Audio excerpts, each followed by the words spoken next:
মায়ের কোন অভ্যাসটা সব থেকে বেশি মিস করি? আমার মা খুব মারতো, মানে কথা নাই বার্তা নাই, মারতো। এটা না এখন খুব মিস করি। মা শব্দটা এখন আপনার কাছে কি অর্থ বহন করে? আসলে এটা আমার আমার কাছে এটা সম্পূর্ণ একটা ইনকমপ্লিট একটা বিষয় হয়ে গেছে, যে মায়ের অর্থ বা মা। আমি যখন খুব ছোট, আমার মনে আছে আমি তখন 5 বছরের। তখন আসলে আমি আমার মাকে হারাই, এবং এটা তো ইট ওয়াজ অ্যান অ্যাক্সিডেন্টাল ডেথ। আপনার মা আপনাকে কি নামে ডাকতেন? আমাকে পিপুল বলে ডাকতো। এমন কোনো কি স্মৃতি আছে যেটা মনে পড়লে এখনো হাসি পায়? হ্যাঁ, মনে আছে। আমাদের বাসার সামনে একটা পুকুর ছিল, তো আমি পুকুরের মধ্যে পড়ে গেছি। পড়ে যেয়ে শীতের সময় আমি কাঁপছি। তো আমি আমার মায়ের সামনে যেতে ভয় পাচ্ছিলাম, এবং সেই সময় যখন আমি আমার মাকে দেখি তখন আমি বলি, মা আমি না শীতে তাপছি। মানে শীতে যে কাঁপছে এই বিষয়টা মাকে দেখতে দেখতে বলছি আমি শীতে তাপছি। তো এই ধরনের ইন্টারেস্টিং বিষয় ছিল। আর সবথেকে বড়, আমি তো অনেক ছোট ছিলাম, তো মেমোরিজগুলো খুব একটা মনে পড়ে না। তবে হ্যাঁ, আম্মু যখন রান্না করতো, আম্মুর পিছনে আমি হেলান দিয়ে থাকতাম।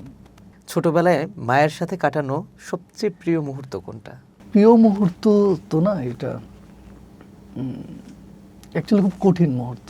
আমরা নানুদের বাসায় আসতেছিলাম, তো ওই দোকানের সামনে এসে ভ্যানটা রাখে এবং রেখে বিষ কেনে। কেনার পর যখন বিষটা কেনে তখন আমি আম্মুকে জিজ্ঞেস করছিলাম যে আম্মু এটা কি, কিসের বোতল? তো আম্মু বললো এটা তেলের বোতল, তোমাকে মাখাবো।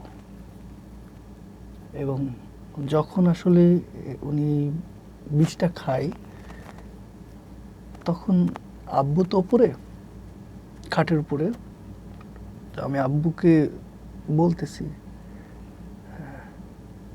আব্বু আম্মা না তেল খাচ্ছে।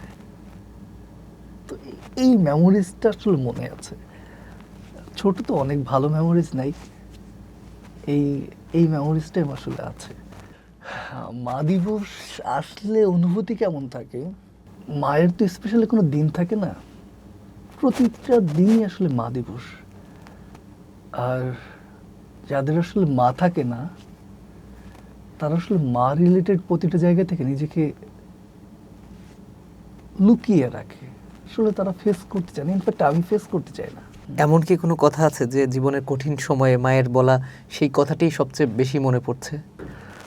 আমার মা বলতো আমার ছেলে নায়ক হবে। আজকে যদি 1 মিনিটের জন্য মায়ের সাথে কথা বলার সুযোগ পেতেন তাহলে কি বলতেন? হয়তো একবার জোড়াই ধরতাম,